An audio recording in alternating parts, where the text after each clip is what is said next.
I dated this guy my junior year of high school and he was very obsessive, never wanted me to hang out with any of my friends, always wanted to go through my phone, and got mad when the screensaver on my phone wasn't a picture of us. One time we had an argument at his house and I was just not interested in him anymore at that point and wasn't sticking around for the argument and was leaving when he ran out of his house to my car and jumped into the passenger seat and started crying and refused to get out of my car until we had talked about things. We broke up soon after and he started telling people I was an atheist,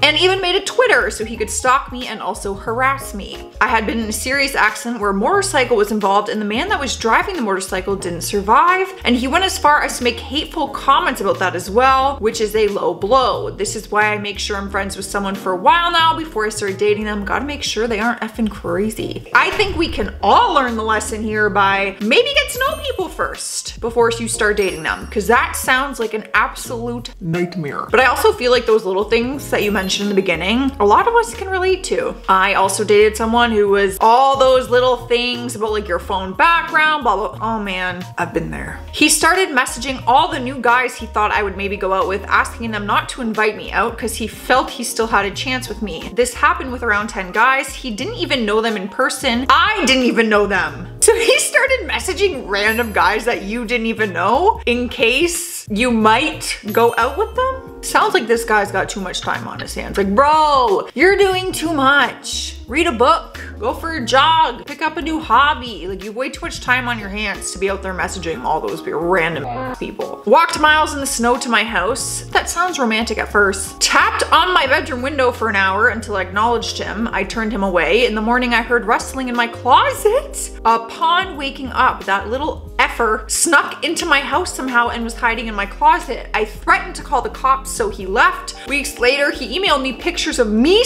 Okay, y'all, no, y'all, no. Emailed me pictures of me sleeping from that night. I still have nightmares about finding him in a closet. Nope, hell no. Hell to the no. This is some scary movie, true crime documentary baloney. That has me all kinds of messed up right now, y'all. I got like goosebumps. Like, I'm about to go check all my closets. Oh, that is so freaking creepy. Looking back, it's like I probably would have had to call the cops just by someone tapping on my window for an hour, because that would drive me freaking insane. What's up, guys? Welcome back. I am Sassy, and we're checking out some toxic boyfriend stories you might be able to relate to. We don't have to say names. We don't have to say we dated them. Or maybe you just know a friend who dated them, you know what I'm saying? If you can relate, leave a like and let me know in the comments. I called my ex to say goodnight because I wasn't going to see him that night as it was going to run late and that my phone was running out of battery. When I got home, 4 hours later, in a cab, a creepy hand grabbed me through the window and I freaked out. He had been sitting there the whole time. I thought it was weird, but I was weirded out even more when I charged my phone and saw that he had left me 8 messages ranging from "goodnight baby" to "why are you doing this to me?" When I asked him about it, he shrugged and said, "I thought you were lying to me about the battery, but it's okay. I saw it was dead when you got home." A few more things like this happened and then we broke up. After we broke up, he had a habit of sitting in the lobby of my building for hours. He also got his friends to look out for me while I was out and report any guy that he saw talking to me. Once I was having dinner with a male friend and he called me up screaming that we were meant to have breakup intimate relations, and how dare I move on with another guy before giving him that release. Y'all, I can't. I've heard enough of this. This is some crazy stuff. It's funny because I feel like the whole, oh, my phone's dying thing, it's such a typical thing that a lot of cheaters do use. So automatically, if you're like, oh, my phone died 4 hours ago, they don't believe you. But it's like, no, but literally sometimes like my phone just dies for hours and I have no way to charge it. When my ex and I broke up, I went over to get my stuff and delete any incriminating photos he had of me on his computer. In addition to the photos I knew were there, I found hundreds of photos he had taken of me sleeping. I don't know what he was planning on doing with them or what provoked him to take them, but it still creeps me out to this day. That creeps me out, and it didn't even happen to me. That's so weird. Like, the worst part is that you guys were dating. Like, this person was just doing that and you had no idea. It's like, now I'm sitting here wondering, like, have any of like my exes taken pictures while I was sleeping? I was studying in a different building on campus. My then boyfriend didn't want to accompany myself and my friends to this building to study, stating that it would be nice for me to spend some time with my friends friends without him. This building happened to be 2 blocks from our local pizza place. Around 11 p.m. we decided to call it a night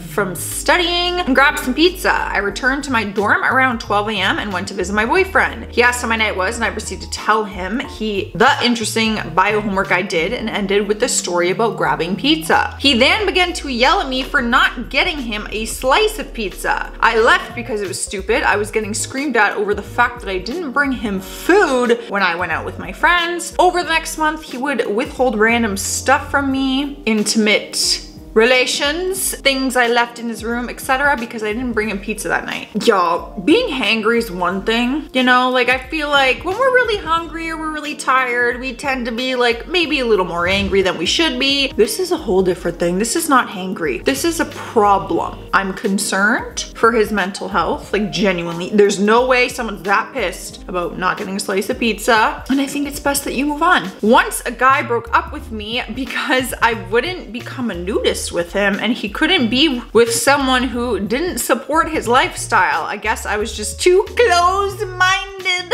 That's a good one. It's really funny, to be honest. It's like such a bad, like cheesy dad joke, but like it's so funny. I don't know what to say. I get it. I wouldn't want to be a nudist. You know what? Let's vote in the comments because kudos to the people who are. Honestly, nude beaches, like I totally applaud people who can go to nude beaches because kudos for you for having that much confidence in your skin. Write in the comments, would you ever, like truthfully, become a nudist? Could you do it? I dated this boy for 2 years. Long story short, he now has a tattoo of me. Okay. Children, cover your eyes, plug your ears. He now has a tattoo of me eating that's nice. Honestly, if you're trying to get some kind of revenge on her, you have a tattoo of her eating that on your body. Like, good luck getting a future girlfriend. Good luck. In college, an ex-boyfriend of mine reported me missing to campus security and the police because I stopped answering his constant calls and texts. When the police and campus security found me, they helped me get a restraining order against my ex. Oh, there's an edit. We had been broken up for a year when this happened. He initiated the breakup. I subsequently broke off contact because I felt that was healthier for both of us. Okay, so y'all were broken up for a year at the point that he reported you missing.